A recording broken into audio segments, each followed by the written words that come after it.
The Dean of Canterbury Cathedral in the United Kingdom has become a bit of an international phenomenon since March because he has had the habit of saying morning prayer in his garden, sitting on a bench, and the videos of him doing this have kind of gone viral. So I thought I would take that opportunity today to sit on our brand new bench. This bench was created by Nicolas of our parish team, and it's just been installed, and Elisabeth has just added some beautiful flowers on either side. Now the Dean will be visited by his cats and I think pigs and chickens. I don't have a cat at the moment. I don't think they're pigs and chickens. Perhaps a squirrel will come by, but there are cars going by and people walking by as well. This bench was actually something that came out of conversations about how we relate our space inside the church to our neighborhood and to the world. And an intentionality, which I think has been in our DNA for a number of years now, of really trying to renew and strengthen the commitment between inside and outside. We've taken down fences, and the gardens have been trimmed and beautified, and we put up a banner, and some years ago now, of course, the doors with glass, and so a sense that what happens inside, our life of faith is not disconnected with the outside, and that these gardens are a kind of liminal space where we hope the community, the world will meet us, and where we meet the community. So this bench is simply an offer of hospitality to come, to sit, to enjoy, perhaps to hear music coming out of the church, as you can hear perhaps now as Andrew and our musicians rehearse for the recording today. As I sit out here in the garden and think about this present moment, I think that this pandemic is asking us as the church generally, and us as a parish, to think in new ways about how we connect with the world. Some of you may be watching our services and have never been inside our space. Some of you may come occasionally. Some of you, I know, live some distance away. Some of you may live in other countries. And we've been compelled, I think, in a way to think in a new way about how we connect our life of faith, our liturgy, our formation with the world. And so there's kind of a symbolism, I think, at this time of being here in still the good weather and being outside our space. And I think that is where God will lead our church the church generally, and our parish in the coming years, is to think about, what does this mean? The late Phyllis Tickle wrote a very important book a number of years ago, and she said every 500 years something shakes up in the church. Roughly 300-400 years in, the church became the institutional church. The established church went from being a kind of marginal group to the church. About another 500 years of that. After that, there was the Great Schism between the Eastern and the Western churches. 500 years after that, there was the Protestant Reformation, and Anglicanism in some ways came out of that. And now, 500 years ago from then, I wonder what is the new thing that will emerge for us as a parish and for the church. So, I'm here at the bench. As I sit out here as well and look at the flowers, I'm aware of how time passes. There are some wonderful pictures in the archives and we should get these up on Facebook, of this part of the church, which was built about 20 years. The west part was built about 20 years after the original part, the east. And there's some pictures of this being built. And there are very few houses around here, and this is about 1908. And now the trees are developed, and there's lots of houses in the middle of a community. Time passes. I'm also aware, as I look at the gardens, that as time passes, we lose people from our midst. This summer, Joan Saunders, who was a very faithful member of this parish for a long time, our faithful Wednesday server, never missed a Wednesday, and until a few years ago, when her health didn't permit her, she was the one who pretty much single-handedly looked after our gardens.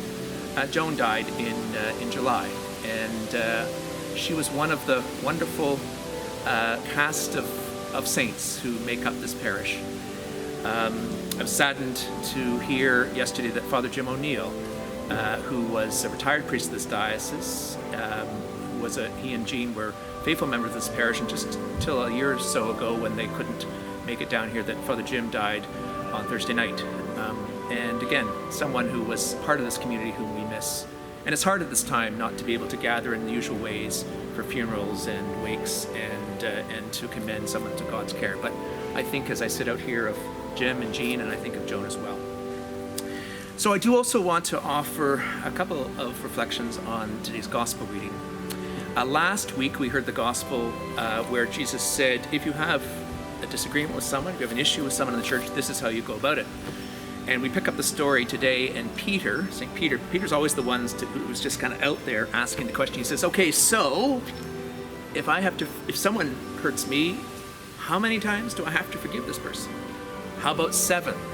Peter says. And Jesus says, try 77 or 70 times 7. Different ways to interpret that. When my kids were young, we used to read a book called, I can't remember what it was called, but the punchline was, I love you all the way to the moon and back. And I remember saying to the girls, I love you all the way to the moon and back and back and back and back again. Or I'd say, I love you to infinity. And they'd say, I love you to 100 infinity. I'd say, I love you to 1,000 infinity. We were just trying to find numbers and words that express something that was beyond measure. And that's what Jesus is getting at in this gospel. He's not saying actually 77 times or 70 times 70. He's saying, keep forgiving. There is no end. That's kind of a fanciful number. He says, keep forgiving and keep forgiving and forgive again. And of course, forgiveness is at the very heart of our faith. The very center of our faith is the life and the death and resurrection of Jesus. And it's through that life and death and resurrection that we are forgiven, that we are made one with God, that we are reconciled with God. And God's forgiveness is without any kind of finite number. It is infinity plus infinity plus infinity. It's all the way to the moon many, many times and back.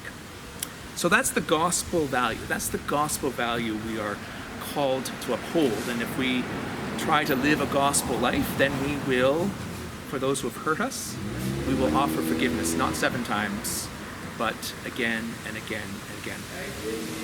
Here's the thing. If I sat here on this bench and said, this is easy, I got this figured out, I would be a hypocrite, and I wouldn't be telling you the truth. Forgiveness is hard. Forgiveness asks something of us. It asks us to let go of hurt, to let go of anger, to let go of resentment. It asks us to let healing happen and let the scars of hurt and conflict be scars and fade with time. And I tell you, I have not figured that out. I work at it. I pray about it. I reflect as I did yesterday with my spiritual director about it. And I hear the gospel. And I know in my heart the desire to forgive. And yet I also know that my hard-heartedness and my hard-mindedness can make that difficult. That's not meant to be words of discouragement, but only words of honesty. But healthy relationships, healthy parishes, healthy communities find health through the kind of gentleness and forgiveness and redemption that we are offered by God through Jesus Christ. And that's gospel living. That's the goal. That's the thing that we hold in front of us. Jesus talks about this in terms of a parable. He says, okay, so imagine that there's someone who owes 10,000 talents. That's like billions and billions of dollars. Again, that's another kind of those over-the-top numbers. He doesn't mean that literally. He means it's an over-the-top number. He says, and the king says, I'm not going to forgive you. And the slave says, please forgive me. And the king says, okay, forgive him. And then that slave goes out to another slave, and the debt there is minuscule, manageable. And that slave says, no, I'm not going to forgive you. So that's the reciprocity of forgiveness. As we are forgiven by God, by others, so we are called to forgive. Back to gardens. I was reading in the Globe this morning a wonderful article about a man who's 95 years old named Rudolf Risk. He grew up in Poland before the First World War and was caught up, the Second World War, and was caught up in the Second World War with all of the political and military unrest of Poland. It was relocated to Germany, drafted into the army, helped dispel the Allied invasion of Normandy in 1944, captured by the Americans on its first day, eventually came to Canada. This is a man who has had a lot of pain and seen a lot. And in his retirement, he lives in the Jane Finch area of Toronto, which we know is an area where there is a lot of poverty and a lot of pain, a lot of unrest. He has, for a number of years since his retirement, taken to planting wildflower seeds so that they bloom in this area where there is considerable grimness. When he discovered this patch that was ready to be cared for, the article says he was off to the races. He started digging plots for other flowers to keep them from washing away in the rain. He cut up fallen trees and used the logs to build terraces. As the terraces climbed up the slope, he built steps to reach them. He built another set down to the creek so that he could fetch water. He used a scythe to cut the grass. He pulled up thorns and thistles. He pruned the black walnut trees that shade the slope. That's in a way the kind of hard work that forgiveness is, that kind of cutting away the stuff that's dead, moving the dead wood so that it has a new use, that kind of work on a garden which can take chaos and death and overgrowth and ugliness and make something beautiful. And this is what he's made. He says, the article says, there's always something blooming in Rudy's garden. Tulips and daffodils rise in the spring, then a profusion of irises. Summer brings orange daylilies and yellow black-eyed Susans. Even now in the garden's dying days, the slope is awash in the pinks and purples of asters, phlox, and echinacea. Everything you see here was done with my two hands, Mr. Risk says. Well, when we see and experience forgiveness, in a sense that is the work of our two hands, our hearts, our minds, our wills. But it's only possible by God's grace. It's only possible when we put the things that block our ability to forgive in God's hands and ask God to transform that garden into something beautiful, something healthy, and something that will always last.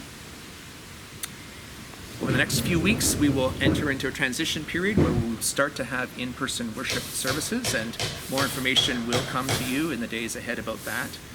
Because of restrictions, those will be said services, so we will also continue to, on Saturdays, record a sung liturgy that will be available as well. So we have these two parallel things going on. We're still in this intermediate time. We're somewhere between here and here.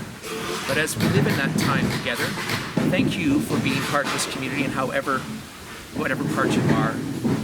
Thank you for your prayers, for your care, your patience as we commend this liminal space between what was and what will be to God's care. God will build and plant a beautiful garden. God bless.